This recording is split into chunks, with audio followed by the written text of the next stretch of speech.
பத்தாங்காடு மற்றும் சுந்தரம் பகுதி மக்களின் பிரச்சனைக்காக விடுதலை சிறுத்தைகள் ஒரு போராட்டத்தை, அறவழி போராட்டத்தை ஜனநாயக முறையில் அனுமதி கேட்டு நடத்துவதற்காக அனுமதி கோரியிருந்தோம்.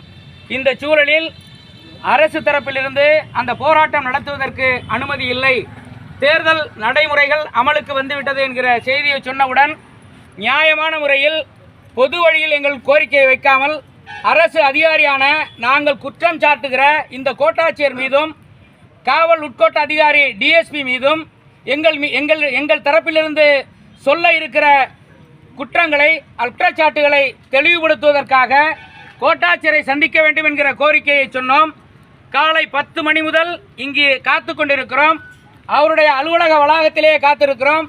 தொடர்ந்து இந்த நிமிடம் வரை அவர் எங்களை நேரில் சந்திக்க மறுக்கிறார். இந்த அதிகாரி மக்களுக்கான அதிகாரி என்பதை மறந்து நடந்து கொண்டிருக்கிறார். காவல்துறை அதிகாரிகளை பொறுத்தவரையில் காக்கி சட்டையில் வருகிற போது, நேர்மையாக இருக்கிற போது அவர்களை நாங்கள் மதிக்கிறோம். ஆனால் சில அதிகாரிகள் வன்மத்தோடு, சாதிய வன்மத்தோடு, சாதி சட்டை அணிந்து கொண்டு பிரச்சனையை அணுகுகிறார்கள். ஒருவர் கல்லை உடைக்கிறார், ஒரு நபரை தாக்குகிறார். தாக்கப்படுகிற நபர் ஒரு தாழ்த்தப்பட்ட சமூகத்தை சேர்ந்தவராக இருக்கிறார். அந்த அடிப்படையில், அந்த நிகழ்வின் அடிப்படையில் ஆதாரங்களோடு புகார் கொடுக்கிறோம். புகாரை விசாரித்த டிஎஸ்பி அந்த வழக்கை பதிவு செய்ய மறுக்கிறார். இப்படி மறுத்து காலம் தாழ்த்துவதை கண்டித்து தாழ்த்தப்பட்டோர் ஆணையத்திற்கு மனு செய்து, மனு விசாரணைக்கு கொள்ளப்பட்ட பிறகு ஆணைய உத்தரவின்படி அந்த வழக்கு பதிவு செய்யப்படுகிறது.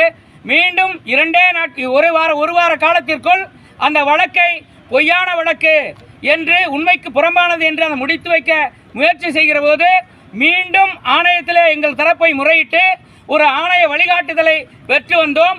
அந்த ஆணைய வழிகாட்டுதல்படி சம்பந்தப்பட்ட வன்கொடுமை வழக்கின் கீழ் பதிவு செய்யப்பட்ட அந்த குற்றவாளி பெரியதுரை மீது நடவடிக்கை எடுத்து மீண்டும் அதை கோர்ட்டு நடவடிக்கை உட்படுத்த வேண்டும் என்று ஆணையம் வழிகாட்டுதல் சொல்லியிருக்கிறது.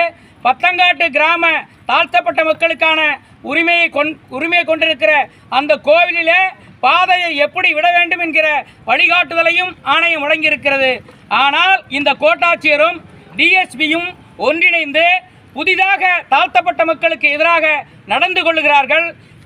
புதிதாய் பிரச்சனைகளை வேற்று நபர்களை வைத்து பெற்றுக்கொண்டு அந்த நடைமுறைப்படுத்த தயங்குகிறார்கள்.